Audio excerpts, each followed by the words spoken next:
जय हो शंकरा, आदिदेव शंकरा। तेरे जाप के बिना चले ये सांस किस तरह। मेरा कर्म तू ही जाने, क्या बुरा है क्या भला। तेरे रास्ते पे मैं तो आंख मूंद के चला। तेरे नाम की जोत ने सारा हर लिया तमस मेरा। नमो नमो जी शंकरा, भोलेनाथ शंकरा, जय त्रिलोकनाथ शंभु हे शिवाय शंकरा। नमो नमो जी शंकरा, भोलेनाथ शंकरा, रुद्रदेव हे महेश्वरा।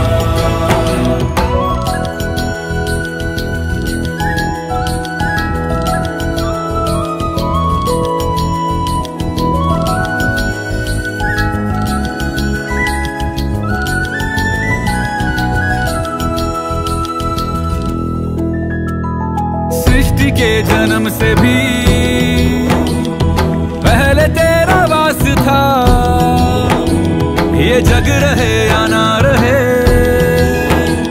रहेगी तेरी आस था। क्या समय क्या प्रलय, दोनों में तेरी महानता महानता महानता। सीपियों की ओट में मोतियां हो जिस तरह, मेरे मन में शंकरा तू बसा है उस तरह। मुझे भरम था जो है मेरा था कभी नहीं मेरा। अर्थ क्या निरर्थ क्या जो भी है सभी तेरा। तेरे सामने है झुका, मेरे सर पे हाथ रख तेरा। नमो नमो जी शंकरा, भोलेनाथ शंकरा, जय त्रिलोकनाथ शंभु हे शिवाय शंकरा। नमो नमो जी शंकरा, भोलेनाथ शंकरा, रुद्रदेव हे महेश्वरा।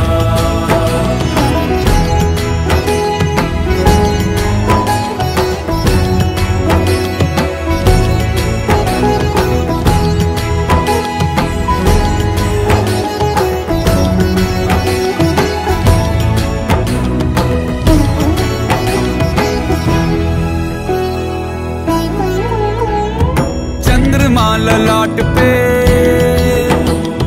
भस्म है भुजाओं में, वस्त्र बाघ छाल का है खड़ा पाँव में।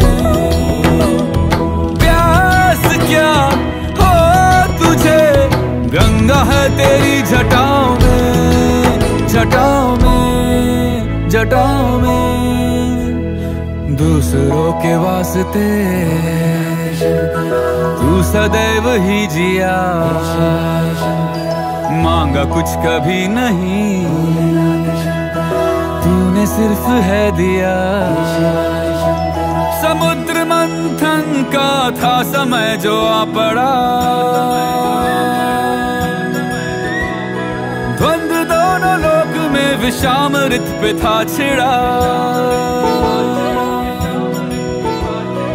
अमृत सभी मैं बांट के, प्याला विष का तूने खुद पिया। नमो नमो जी शंकरा, भोलेनाथ शंकरा, जय त्रिलोकनाथ शंभु हे शिवाय शंकरा। नमो नमो जी शंकरा, भोलेनाथ शंकरा, रुद्रदेव हे महेश्वरा। नमो नमो जी शंकरा, भोलेनाथ शंकरा, जय त्रिलोकनाथ शंभु हे शिवाय शंकरा। नमो नमो जी शंकरा, भोलेनाथ शंकरा, रुद्रदेव हे महेश्वरा। रुद्रदेव हे महेश्वरा, रुद्रदेव हे महेश्वरा।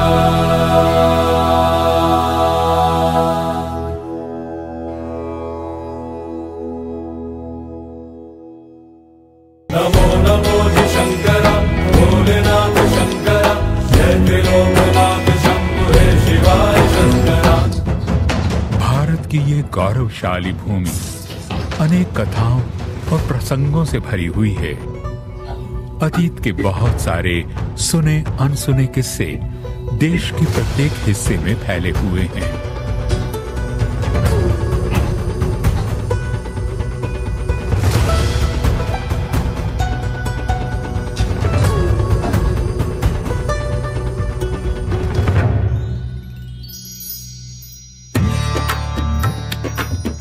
आन बान शान और स्वाभिमान के प्रतीक राजस्थान के सुदूर पूर्व भाग में बहती, शास्त्रों में चर्मण्यवती नाम से विख्यात सदा नीरा चंबल नदी के किनारे बसा है ऐतिहासिक नगर धौलपुर। विंध्याचल और अरावली पर्वतमालाओं के मिलन स्थल के रूप में प्रसिद्ध यह मैदानी इलाका मध्य प्रदेश, उत्तर प्रदेश और राजस्थान की सीमा पर स्थित है।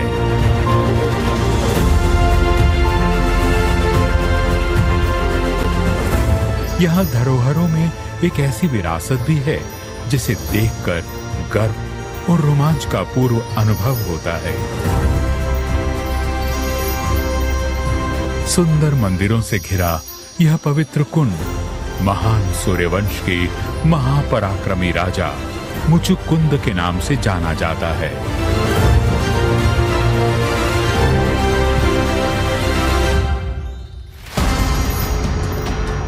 हजारों वर्ष पहले की बात है। देवताओं और दानव के बीच की लड़ाई एक बार फिर छिड़ गई, लेकिन इस बार धर्म के विरुद्ध अधर्म का ये पुरातन संघर्ष जब अपने चरम पर पहुंचा तो अचानक देवता कमजोर पड़ने लगे।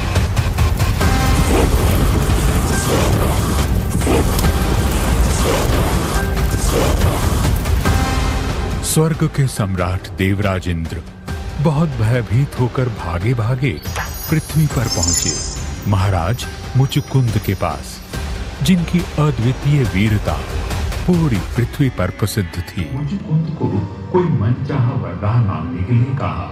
यदि मोक्ष आपकी कृपा से बाहर है तो कामनाएं पैदा करने वाले मेरे इस शरीर को आप अटूट निद्रा का वरदान दीजिए प्रभु। स्वयं जागने से पहले जो भी आपके विश्राम में बाधा पहुंचाएगा और जो भी आपको नींद से जगाएगा वह व्यक्ति आपकी क्रोध भरी दृष्टि पड़ते ही भस्म हो जाएगा।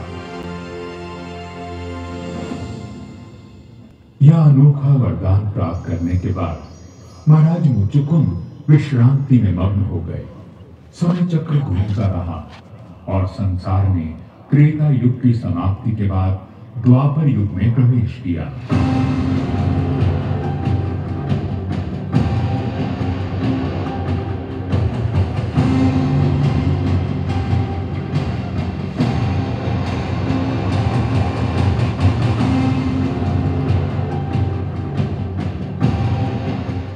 देवताओं से परास्त दानव अपनी खोई हुई शक्ति संचित करने में जुटे रहे। अजय होने का वरदान लेकर काल्यवन बलवान राजाओं से लेकर परम शक्तिशाली देवताओं तक के सामने एक बड़ी चुनौती बन गया। एक बार द्वारिकाधीश कृष्ण और मगधराज जरासंध के बीच भीषण युद्ध हुआ। भगवान कृष्ण और उनकी सेना विजयी होने ही वाले थे कि अचानक युद्ध क्षेत्र में जरासंध की सहायता के लिए काल्यवन भी पहुंच गया और अहंकार में भरकर भगवान को ललकारने लगा। अपने चमत्कारों से दुनिया भर को छलने वाले मायावी ग्वाले, जरासंध से क्या लड़ता है? शक्ति है तो मुझे परास्त करके दिखा या फिर मृत्यु से डरकर मेरी शरण में आ जा। योगेश्वर कृष्ण उस अहंकारी दानव की चुनौती सुनकर मुस्कुरा उठे। वो जानते थे कि भोले भंडारी अभयदानी शंकर के आशीर्वाद से सुरक्षित इस दैत्य को युद्ध भूमि में परास्त करना सर्वथा असंभव है।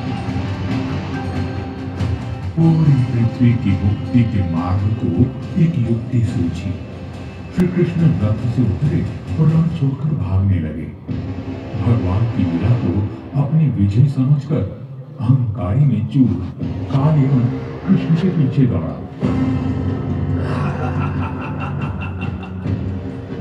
अपनी मृत्यु से भागकर कहां जाएगा ग्वाले? मुझे कोई परास्त नहीं कर सकता।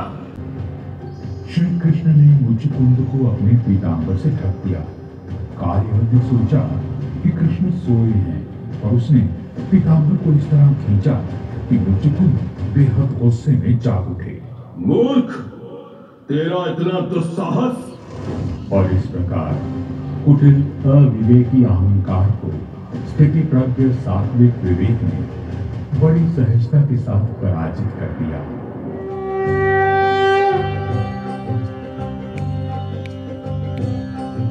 अपने दर्शन मात्र से मेरे नेत्रों को मोक्ष प्रदान करने वाले हे प्रभु, आप कौन हैं?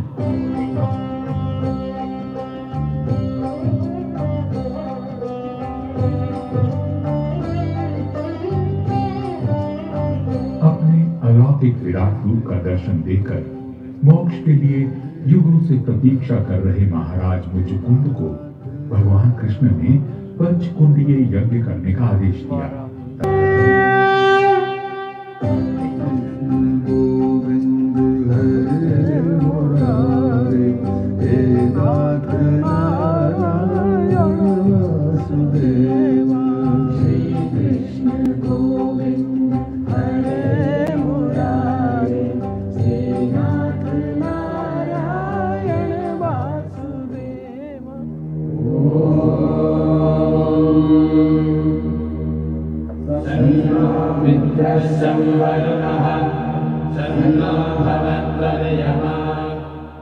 समस्त लोगों से देवी देवताओं ऋषि मुनियों को आहूत करके महाराज मुचकुंद ने पंचकुंडीय यज्ञ का ऐतिहासिक आयोजन किया।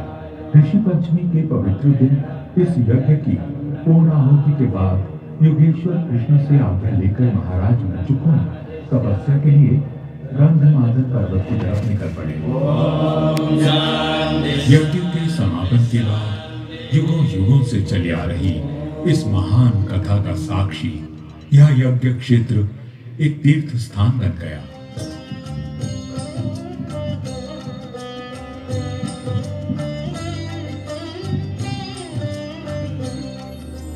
कई मंदिरों से घिरे इस तीर्थ में 4 प्रमुख मंदिर हैं।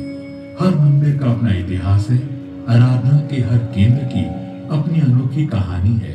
लेकिन लोक आस्था के मन मंदिर में लाडली जगमोहन मंदिर का सबसे अलग मुकाम है।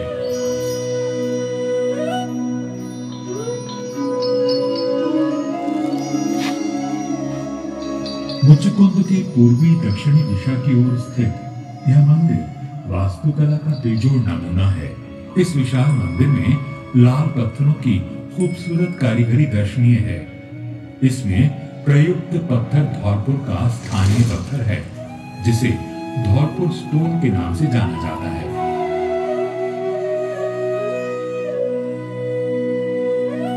इस अद्भुत मंदिर का निर्माण धौरपुर की रियासत के धर्मपारायण दीवान श्रीमान राजधरजू कन्हैया लाल जी ने 19वीं शताब्दी में कराया था। 2 कालखंडों के बीच मार्ग बनाती हुई एक सनातन कथा से जुड़े इस तीर्थ में हिंदू देवी देवताओं के मंदिरों के बीच शेर शिकारा गुरुद्वारा भी स्थित है। मुचकुंद सरोवर के तट पर स्थित यह पवित्र शेर शिकारा गुरुद्वारा खालसा पंथ के छठे गुरु हरगोविंद जी की पवित्र स्मृति से जुड़ा हुआ है।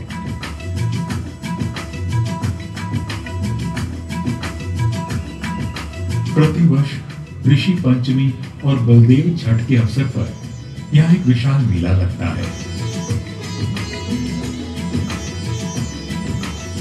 लक्की मेला के नाम से प्रसिद्ध इस मेले में हिस्सा लेने के लिए लाखों श्रद्धालु उपस्थित होते हैं। जल प्रवाह पावित स्थले गले वलंब्य लंबितांबुजंग तुंग मालिका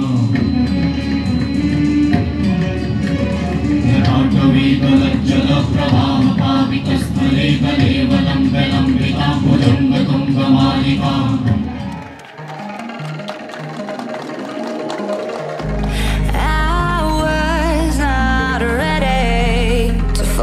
I'm wasted. My heart grows feels heavy